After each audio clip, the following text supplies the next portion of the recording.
रमज़ान का महीना आ रहा है। रमज़ान का महीना ये है कि आप सबको माफ़ कर दे। आदिल की गलतियाँ माफ़ी के लायक तो नहीं हैं। मेरी माँ चली गई, मुझे लूट लिया, मुझे कहीं का नहीं छोड़ा, एक्स्ट्रा मैरिटल अफेयर सब क्या। अब इन सब चीज़ों का मतलब नहीं, मुझे कहना नहीं है, मेरी ज़िंदगी बर्बाद कर दी। बट मैं अभी उठना चाहती हूँ। रमज़ान के मुबारक पवित्र महीने में मैं रोज़े रखना चाहती हूँ। मेरा रिश्ता अल्लाह से है, खुदा से है, तो मैं उन तमाम लोगों को माफ़ करना चाहती हूँ। आदिल को, उनके माँ बाप को, उनके ख़ानदान को माफ़ करती हूँ अपने दिल से। कोर्ट कचहरी है, वो तो अपना काम चलता रहेगा। मैं केस अपने वापस ले नहीं सकती क्योंकि उन्होंने धोखा दिया है, मुझे झूठ बोला है और मुझे मेरे पैसे लूट लिए।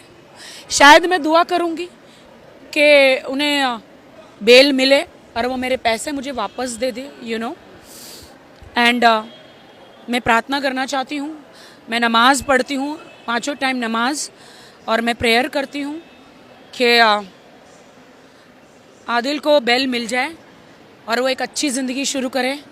अब पति चोर के साथ वो ज़िंदगी बिताए या किसी और लड़की के साथ बिताए। खुदा हाफिज़, खुदा हाफिज़ आदिल। मैं मूव ऑन कर चुकी हूँ।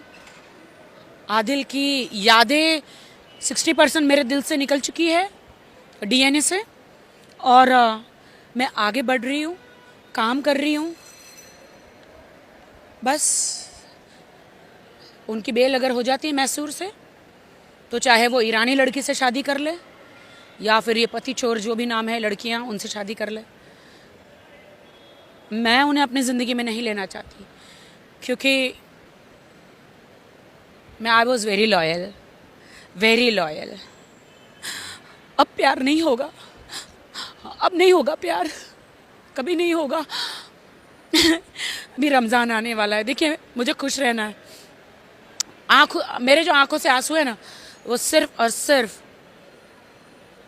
अल्लाह के सामने, खुदा के सामने, जीसस के सामने ही बहेंगे।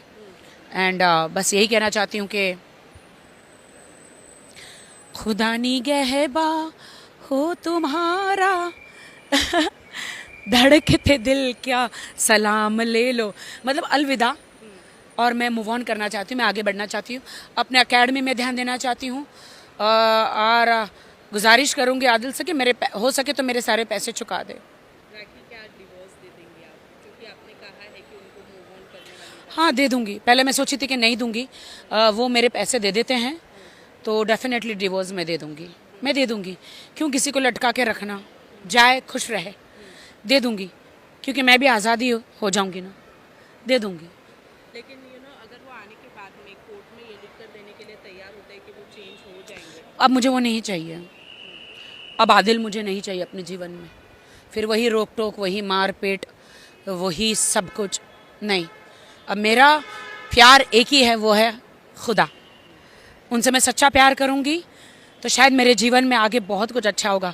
पूरा 1 महीना मुझे ऐसे रोज़े स्ट्रिक्टली रखने हैं, खुदा के पास आना है, क्योंकि आपको अभी तक पता नहीं, याकूब नबी, अगर आप जाने उनकी स्टोरी, 40 साल वो अपने बेटे के लिए, यूसुफ नबी के लिए तड़पे थे, क्योंकि कहीं ना कहीं उनका प्यार अपने बेटे की तरफ ज़्यादा थे। तो अल्लाह ने कहा सबसे पहले मैं तुम्हारा प्यार हूँ, मेरी तरफ रहो। तो 40 साल उन्होंने खुदा ने, परमेश्वर ने, अल्लाह ने यूसुफ नबी से उनको दूर रखा था, मिलने नहीं दिया।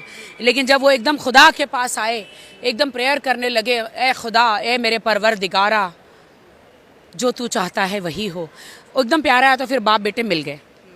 तो वैसे ही मैं खुदा को अपना पहला प्यार बनाती हूँ तो शायद मेरी ज़िंदगी में सब कुछ अच्छा हो जाए, और खुदा ही मेरा पहला प्यार है और आखिरी। कहीं एक उम्मीद की कोई एक अच्छा हमसफर आपको जिंदगी में मिल जाए? मैं तैयार नहीं हूँ इसके लिए, मैं नहीं हूँ तैयार इसके लिए।